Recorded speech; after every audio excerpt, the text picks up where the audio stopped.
Bismillahirrahmanirrahim. Assalamualaikum warahmatullahi wabarakatuh. Alhamdulillahirabbil alamin wassalatu wassalamu ala asrafil anbiya'i wal mursalin wa ala alihi wa sahbihi rasulillah ajma'in. Asyhadu an la ilaha illallah wahdahu la syarikalah wa asyhadu anna Muhammadan abduhu wa rasuluh la nabiyya ba'dah. Allahumma shalli ala Muhammad wa ala ali Muhammad. Baiklah, para mahasiswa sekalian, kita melanjutkan perkuliahan kita dalam mata kuliah Sistem Komunikasi Nirkabel.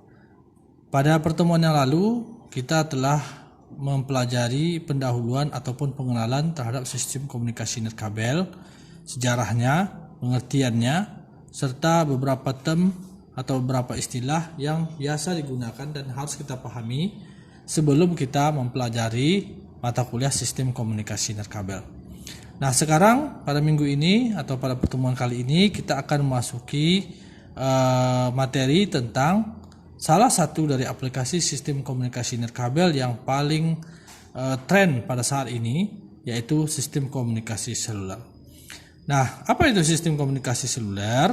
Sistem komunikasi seluler sebenarnya adalah sesuatu hal yang sudah biasa kita jumpai. Mungkin termnya atau istilahnya tidak terlalu familiar dengan kita, akan tetapi perangkatnya adalah perangkat yang selalu kita pakai sehari-harinya.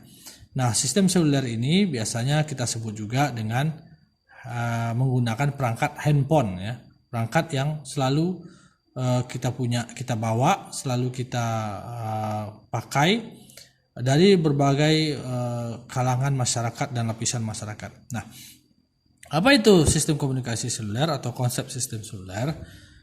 Teknik seluler atau sistem seluler adalah sebuah bidang telekomunikasi yang bertujuan menyediakan servis telekomunikasi, data, suara, dan multimedia tanpa hambatan kepada user dengan cara membagi-bagi wilayah atau daerah layanannya menjadi sel-sel yang lebih kecil, di mana setiap sel dalam satu klaster memiliki frekuensi yang berbeda. Nah, dari pengertian ini kita bisa membahas pengertian ini satu persatu, part per part. Yaitu pertama, teknik seluler adalah sebuah bidang telekomunikasi. Jadi dia bidang telekomunikasi, bukan satu-satunya, karena telekomunikasi itu ada banyak cabang dalamnya, yang bertujuan menyediakan servis atau layanan komunikasi berupa data, suara, dan multimedia. Jadi dia tujuannya memberikan servis konektivitas atau servis telekomunikasi. Untuk apa komunikasinya?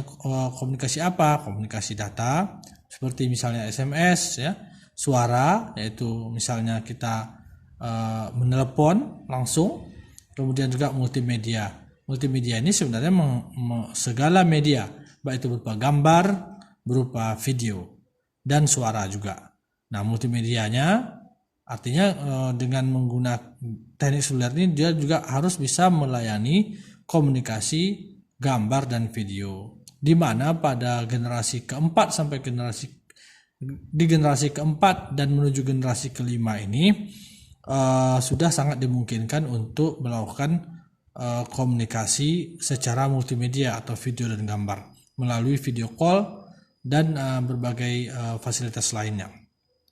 Itulah bagian ini, sampai di sini saja kita coret sampai di sini. Jadi tujuannya menyediakan servis telekomunikasi berupa data, suara, dan multimedia. Kemudian ada kata-kata kunci lainnya, tanpa hambatan.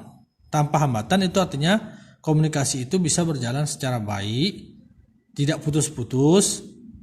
Kemudian kalau misalnya dia video, gambarnya tidak blur gitu kan, tidak patah-patah dan jernih. Nah, itu yang disebut dengan tanpa hambatan. Kepada siapa dia memberikan servisnya? Kepada user. Nanti sampai di sini kita katakan dia memberikan servis kepada user dengan cara apa? Nah, ini adalah karakteristik yang paling penting atau karakteristik yang paling unik dari suatu sistem seluler adalah dia membagi-bagi wilayah pelayanannya menjadi wilayah-wilayah yang lebih kecil atau sel-sel yang lebih kecil. Misalnya Kota Pekanbaru, wilayah layanannya dibagi menjadi beberapa wilayah yang kecil. Mungkin bisa sampai 100 sel yang lebih kecil dibaginya daerah Pekanbaru ini, di mana tujuannya nanti adalah untuk meningkatkan kapasitas daripada sistem komunikasi ini, meningkatkan dan menjaga kapasitas dan performansi dari sistem komunikasi seluler ini. Nah, di mana setiap sel dalam satu klaster, nanti kita bagi-bagi lagi. Ada sel, ada klaster. Nanti kita pelajari lebih rinci ya selanjutnya. Ini baru definisinya. Nanti beberapa sel tergabung menjadi beberapa klaster, di mana harus ada suatu aturan yang standar, yang paling dasar adalah setiap sel dalam satu klaster tidak boleh memiliki frekuensi berbeda-beda. Jadi setiap sel dalam satu klaster ini aturannya tidak boleh memiliki frekuensi yang sama atau dia harus memiliki frekuensi yang berbeda. Kita lanjutkan ke video berikutnya.